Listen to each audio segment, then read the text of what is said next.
Assalamualaikum warahmatullahi wabarakatuh. Kami dari kelompok 9 akan mempresentasikan diagnostik kesulitan belajar dan remedial teaching. Diagnostik dan remedial teaching. Setiap anak didik pada prinsipnya berhak memperoleh peluang untuk mencapai kinerja akademik yang memuaskan. Namun, dari kenyataan sehari-hari, tampak jelas bahwa anak didik memiliki perbedaan dalam hal kemampuan intelektual, kemampuan fisik, latar belakang keluarga, ataupun kebiasaan. Hal ini menimbulkan timbulnya kesulitan belajar. Apa saja sih faktor-faktor penyebab timbulnya kesulitan belajar? Yang pertama adalah faktor internal atau faktor yang timbul dari anak didik itu sendiri. Ada 3 faktor internal, yang pertama sifat kognitif, yang kedua sifat afektif, dan yang ketiga sifat psikomotor. Sifat kognitif itu berkaitan dengan kemampuan berpikir, contohnya seperti rendahnya kapasitas intelektual siswa. Yang kedua, sifat afektif, berkaitan dengan watak perilaku seperti minat, sikap, ataupun emosi. Contohnya labilnya emosi atau sikap siswa. Yang ketiga, sifat psikomotor, berhubungan dengan aktivitas fisik.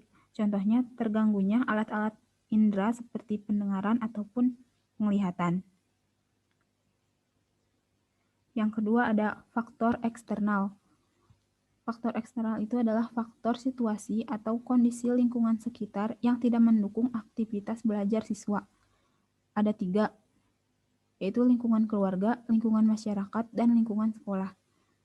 Contoh di lingkungan keluarga adalah rendahnya ekonomi keluarga ataupun berasal dari keluarga broken home. Lalu lingkungan masyarakat, contohnya itu seperti teman sepermainannya yang nakal. Lalu lingkungan sekolah, contohnya guru yang tidak efektif atau profesional, dan juga fasilitas belajar yang tidak memadai. Lalu yang ketiga, faktor khusus, yaitu sindrom psikologis berupa ketidakmampuan belajar. Ada 3, disleksia, disgrafia, dan diskalkulia.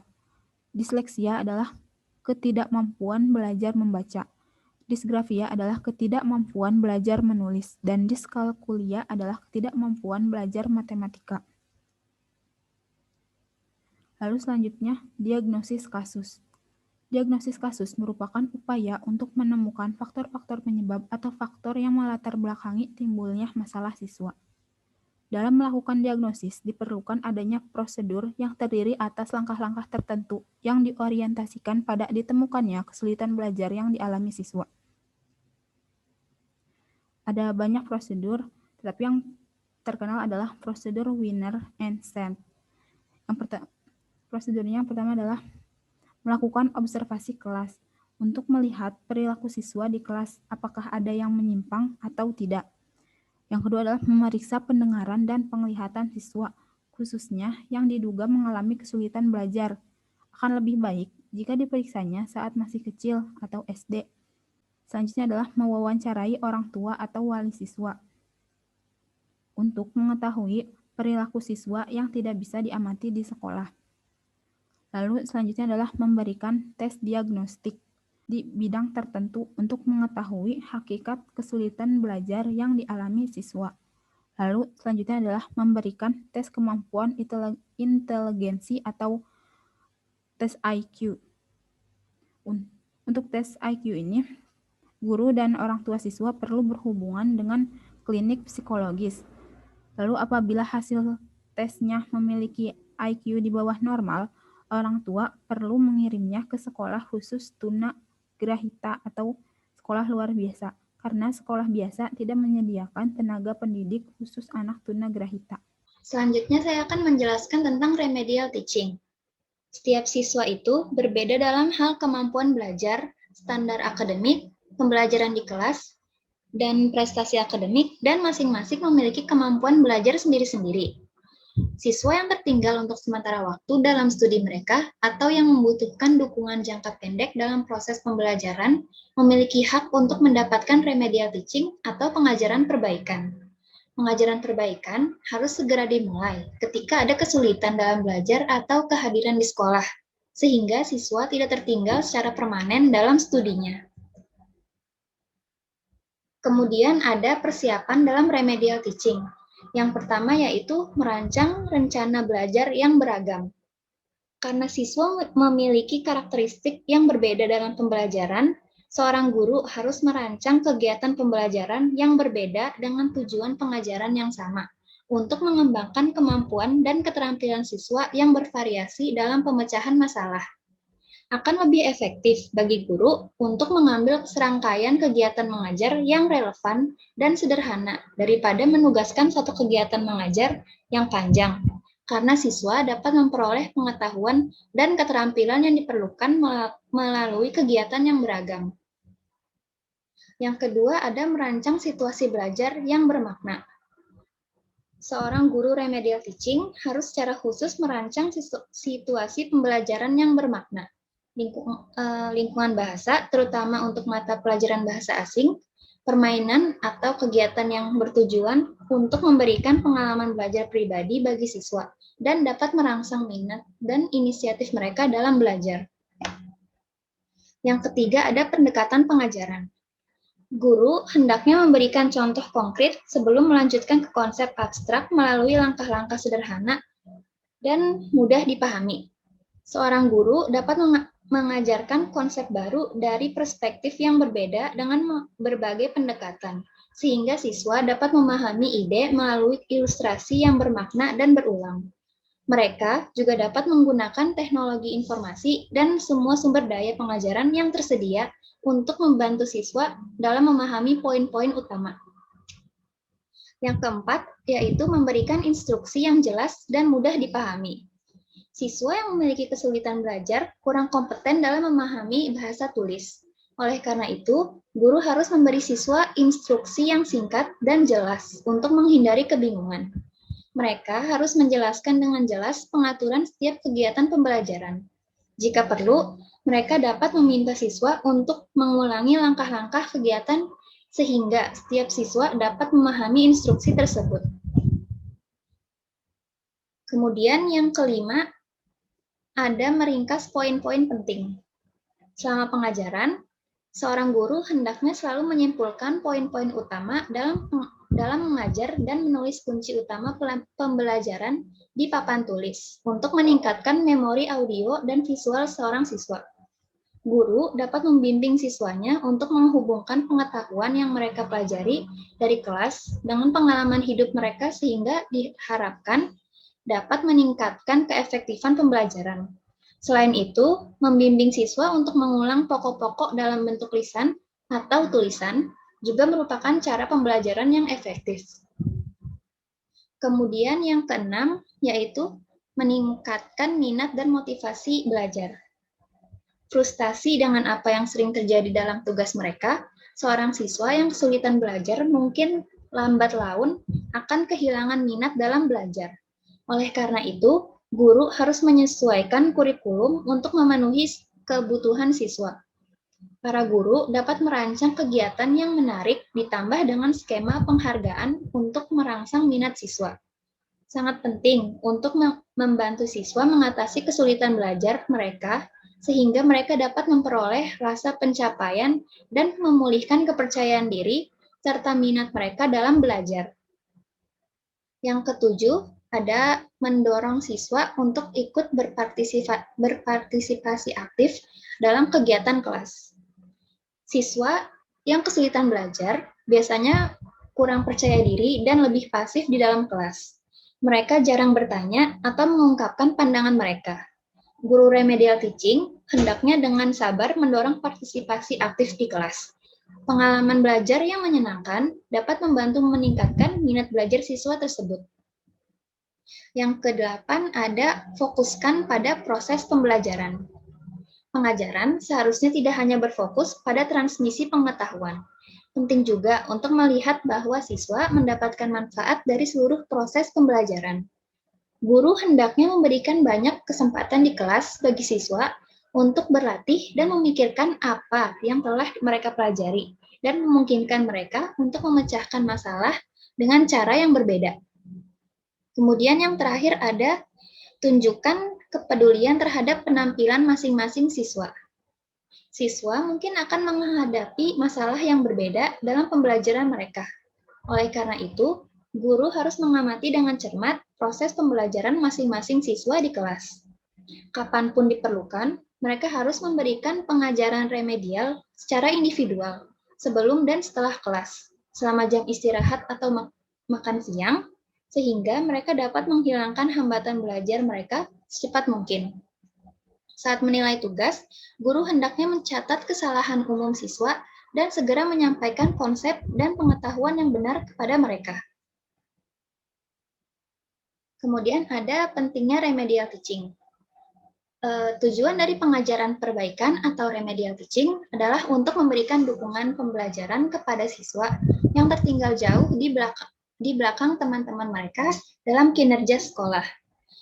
Dengan menggunakan berbagai teknik seperti latihan atau penjelasan yang lebih banyak, mengulang informasi dan mencurahkan lebih banyak waktu untuk mengerahkan keterampilan, para guru dapat membimbing setiap siswa melalui proses pendidikan. Seorang guru juga dapat merancang program pendidikan individual dengan dukungan perbaikan intensif untuk membantu siswa mengkonsolidasikan pengetahuan dasar mereka dalam mata pelajaran yang berbeda, menguasai metode pembelajaran, memperkuat kepercayaan diri mereka, dan meningkatkan keefektifan pembelajaran. Saya Fikri Rahmat Ruskardani akan melanjutkan pembahasan remedial teaching bagian perbandingan dan tujuan. Saya akan mulai dari perbandingan pengajaran biasa dengan pengajaran perbaikan. Kalau pengajaran biasa itu lebih ke program mengajar di kelas dan semua siswa ikut berpartisipasi. Sedangkan pengajaran perbaikan itu diadakan setelah teridentifikasinya kesulitan belajar, lalu diadakan pelayanan khusus. Pengajaran biasa dalam rangka mencapai tujuan pengajaran yang ditetapkan sesuai dengan kurikulum yang berlaku dan sama untuk semua siswa. Pengajaran perbaikan itu tujuannya disesuaikan dengan kesulitan belajar siswa, walaupun tujuan akhirnya sama, seperti pengajaran biasa. Lalu metode pengajaran biasa itu sama untuk semua siswa. Kalau pengajaran perbaikan itu lebih bervariasi atau berdiferensial sesuai dengan sifat, jenis, dan latar belakang kesulitan. Pengajaran biasa dilakukan oleh guru, lalu pengajaran perbaikan dilakukan oleh tim atau kerjasama.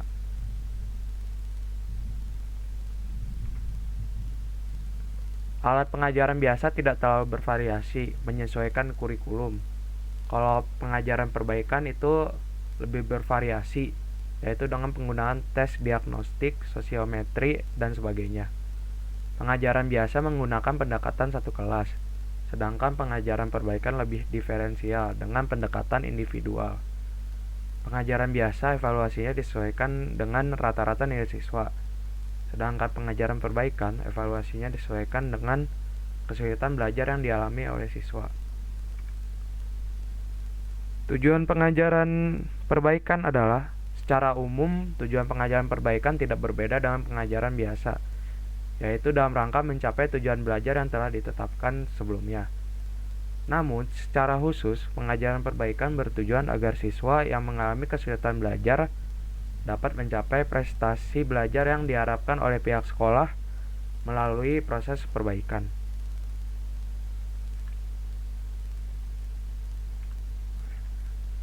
Lalu, tujuan pengajaran perbaikan selanjutnya agar siswa dapat memahami dirinya, khususnya prestasi belajarnya. Lalu dapat memperbaiki atau mengubah cara belajar siswa ke arah yang lebih baik lagi. Dapat memilih materi dan fasilitas belajar secara tepat. Dapat mengembangkan sikap dan kebiasaan yang dapat mendorong tercapainya hasil belajar yang jauh lebih baik. Dan dapat melaksanakan tugas-tugas belajar yang diberikan pada siswa. Selanjutnya, saya Rizky Ramadhan Friansyah akan melanjutkan presentasi dari kelompok 9. Yang pertama, saya akan menjelaskan mengenai fungsi pengajaran perbaikan. Yang pertama, ada fungsi korektif. Artinya, pengajaran remedial dapat diadakan pembetulan atau perbaikan. Yang kedua, ada fungsi terapeutik. Maksudnya secara langsung ataupun tidak langsung, pengajaran perbaikan dapat memperbaiki atau menyembuhkan kondisi pribadi yang menyimpang. Ketiga, ada pemahaman. Artinya, baik dari pihak guru ataupun siswa, bahkan pihak lain dapat memahami seorang siswa. Yang keempat ada akselerasi. Maksudnya, pengajaran perbaikan dapat mempercepat proses belajar baik dari segi waktu maupun materi. Selanjutnya ada penyesuaian, di mana siswa dapat belajar sesuai dengan kemampuannya sehingga peluang untuk mencapai hasil terbaik menjadi lebih besar. Dan yang terakhir, ada fungsi pengayaan, yang maksudnya pengajaran perbaikan dapat memperkaya proses belajar mengajar melalui metode pengajaran yang bervariasi. Selanjutnya saya akan menjelaskan mengenai bimbingan belajar. Bimbingan belajar merupakan upaya guru untuk membantu siswa yang mengalami kesulitan dalam belajarnya. Umumnya, prosedur bimbingan belajar dapat ditempuh melalui langkah-langkah sebagai berikut. Yang pertama, identifikasi kasus. Yang kedua, identifikasi masalah. Yang ketiga, remedial atau referral. Dan yang terakhir adalah evaluasi dan follow up. Pertama, akan saya jelaskan mengenai identifikasi kasus. Identifikasi kasus merupakan upaya untuk menemukan siswa yang diduga memerlukan layanan bimbingan belajar. Pendekatan yang dapat dilakukan untuk mendeteksi siswa tersebut adalah yang pertama, call them approach, di mana guru melakukan wawancara dengan memanggil semua siswa secara bergiliran, sehingga dengan cara ini akan ditemukan siswa yang benar-benar membutuhkan layanan bimbingan. Yang kedua, maintain a good relationship. Pendekatan ini menciptakan hubungan yang baik dan akrab antara guru dan siswa.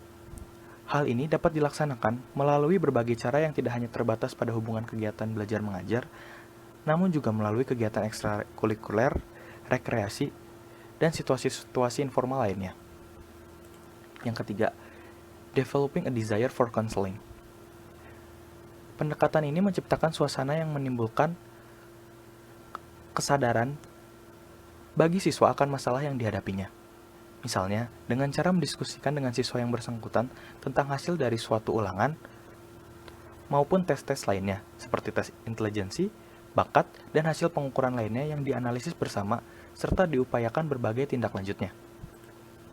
Yang keempat, melakukan analisis terhadap hasil belajar. Dengan cara ini, bisa diketahui tingkat dan jenis kesulitan atau kegagalan belajar yang dihadapi siswa. Dan yang kelima adalah melakukan analisis sosiometris. Dengan cara ini, dapat ditemukan siswa yang diduga mengalami kesulitan penyesuaian sosial. Tahap selanjutnya adalah identifikasi masalah. Langkah ini merupakan upaya untuk memahami jenis, karakteristik, kesulitan, atau masalah yang dihadapi siswa. Dalam konteks proses belajar mengajar, permasalahan siswa dapat berkenaan dengan aspek jasmani dan kesehatan, pendidikan dan pelajaran, diri pribadi, agama dan nilai moral, waktu senggang, hubungan sosial, hubungan muda-mudi, ekonomi dan keuangan, keadaan dan hubungan keluarga, dan yang terakhir adalah karir dan pekerjaan. 10 aspek ini merupakan alat ungkap masalah. Instrumen ini sangat membantu untuk mendeteksi lokasi kesulitan yang dihadapi siswa. Selanjutnya ada remedial atau referral. Jika jenis dan sifat serta sumber permasalahannya masih berkaitan dengan sistem pembelajaran dan masih berada dalam kesanggupan serta kemampuan guru atau guru pembimbing, pemberian bantuan dapat dilakukan oleh guru atau guru pembimbing itu sendiri. Namun, jika permasalahannya menyangkut aspek-aspek kepribadian yang lebih mendalam dan lebih luas, maka selayaknya tugas guru atau guru pembimbing sebatas hanya membuat rekomendasi kepada ahli yang lebih kompeten. Dan yang terakhir adalah evaluasi dan follow up.